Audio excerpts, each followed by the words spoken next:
आप सभी लोगों का मैथ्स बाय ऋषि सर के चैनल पे स्वागत है।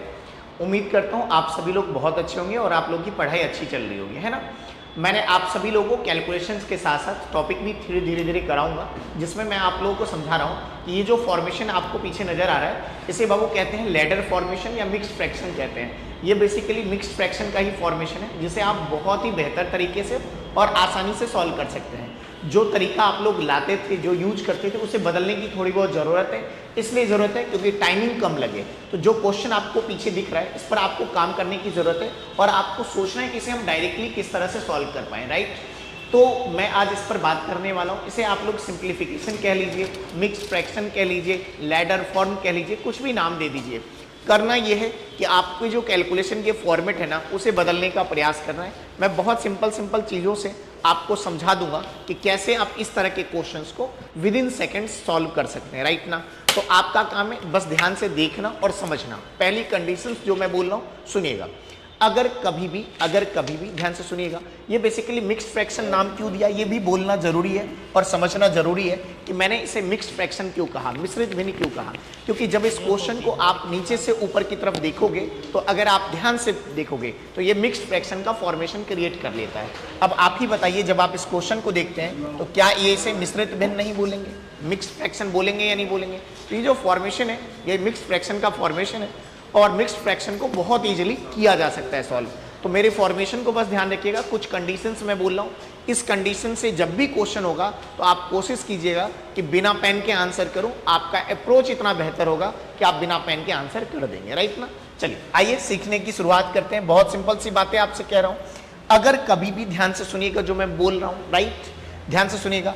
इस डाटा को छोड़कर, नीचे वाले की बात मैं नहीं कह रहा हूँ, नीचे वाला डाटा ध्यान से सुनिएगा, गौर से देखिएगा, समझने का प्रयास कीजिएगा। ये मिक्स्ड फ्रैक्शन है कि नहीं है, इस फॉर्मेशन को ध्यान से देखना है। इसके बाद कैलकुलेशन की स्टार्टिंग करनी है। ऊपर का डाटा ध्यान से देखिएगा। ऊपर वाला डाटा जो है, ध्यान से सुनिएगा जो मैं कहना चाह रहा हूँ। ऊपर वाला डाटा, ये जो ध्यान से देखिएगा, ये सारी चीजें 1 है ना। ये फिक्स है कि 1 है।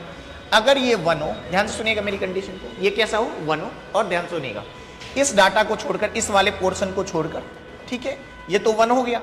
इसके बाद इसे छोड़कर, इस डाटा को छोड़कर ये सारी चीजें अगर 1 हो, कैसा हो, 1 हो, राइट। फिर से कंडीशन ध्यान रखिएगा। ये जो एक फ्रैक्शन था, एक भिन्न था, इसे छोड़कर बाकी चीजें अगर 1 है ना, तो आप जो लॉजिक मैं आपको समझा रहा हूं, इस पर काम कीजिए और आप बिना पेन के आंसर आज के बाद देने का प्रयास कीजिएगा। मैं उम्मीद करता हूं आप समझ पा रहे हैं क्या मैं कह रहा हूं, कि बस ये वाला मिक्स्ड फ्रैक्शन में से ये वाला पार्ट छोड़ देना है, बाकी सारी चीजें 1 रखनी है। ये भी 1 हो और बहुत रिपीटेड क्वेश्चन आपको मिल जाएंगे। 1 अगर नहीं होगा तो क्या करना है ये भी सिखाऊंगा। अभी तो फिलहाल 1 है, और अगर 1 होगा तो आप बिना पेन के जरूर कर सकते हैं, राइट ना। चलिए आप सब लोग ध्यान से सुनिएगा, बहुत सिंपल सी बातें। कंडीशन तो समझ में आ गया होगा। कंडीशन अगर समझ में आ गया तो अब आइए कैलकुलेशन की बातें करते हैं। ध्यान से सुनिएगा कैसे। सबसे पहला काम है कि ये जो सबसे नीचे लिखा हुआ है ना, उसे आप स्टार्टर मान लो, यानी कि यहाँ से शुरुआत करनी है। यहाँ पे क्या है, 5 है। तो क्या मैं कर रहा हूँ, यहाँ पर 5 लिख रहा हूँ। ध्यान से देखिएगा आप सब लोग, राइट। क्या लिखा, 5, ये जो नीचे था। इसके बाद क्या करना है, ध्यान सुनिएगा, ये काउंट कर लीजिए कि ये कितनी बार है। ये जो मिक्स्ड फ्रैक्शन है, जैसे यहाँ पे मिक्स्ड फ्रैक्शन है, वैसे जब ये सॉल्व होगा तो ऊपर चला जाएगा। तो ये भी 1 प्लस है, तो ये भी मिक्स्ड फ्रैक्शन है ना। जैसे ये वाला 1 प्लस है तो ये भी मिक्स्ड फ्रैक्शन बनेगा, मिश्रित भिन्न बनेगा। ये भी मिक्स्ड फ्रैक्शन बनेगा और इसी तरह से ये वाला भी मिक्स्ड फ्रैक्शन बनेगा। तो कुल मिलाकर आपको काउंटिंग पहले ही करना सिखा दे रहा हूं। तो आप ये पहले ही देख लो कि कितनी बार मिक्स्ड फ्रैक्शन बनता है। ध्यान से सुनिएगा।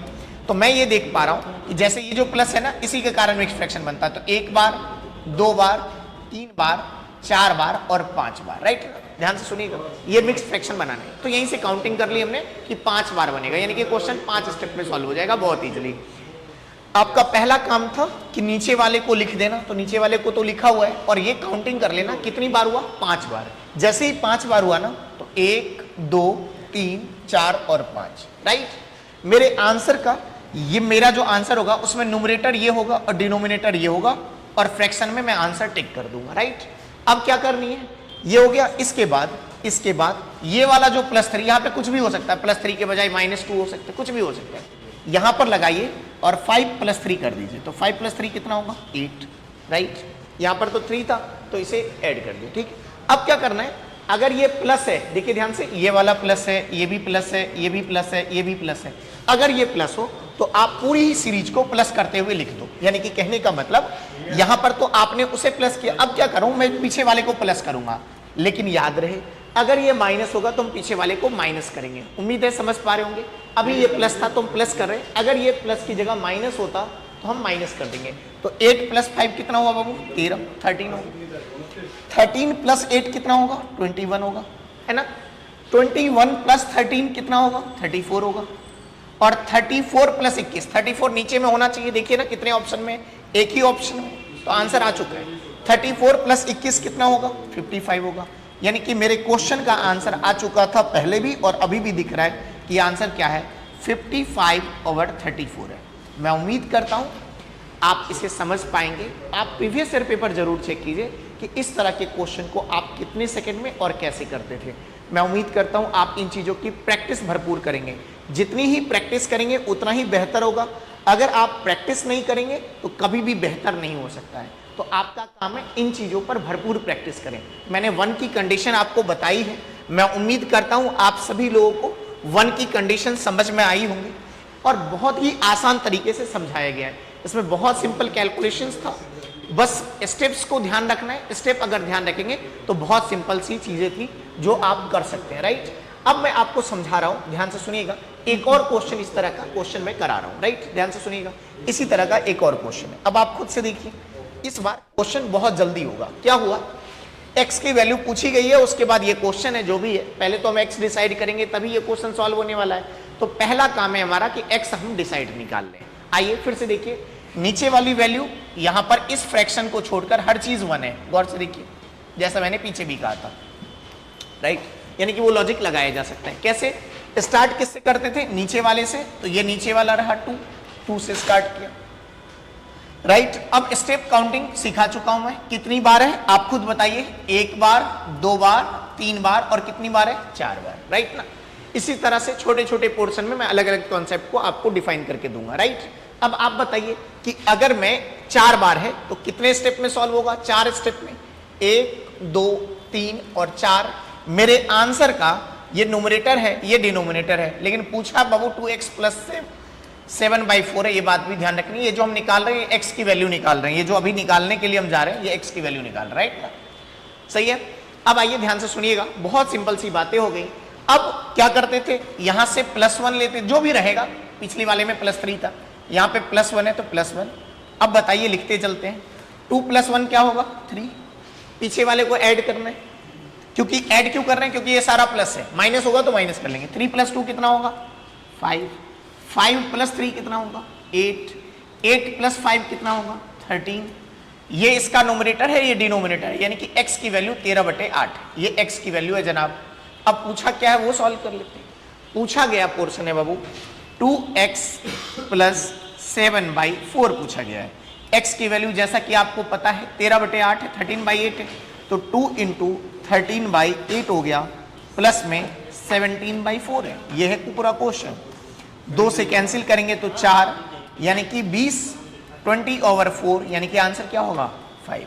मैं उम्मीद करता हूं आप लोग इसे समझ पा रहे हैं और इस पर काम करें। अगर आप इस पे काम करेंगे तो बहुत ही आसान सी चीजें हैं जिसे बहुत बेहतर किया जा सकता है। बस जरूरत है आप इन चीजों पर प्रैक्टिस पर लगे रहें।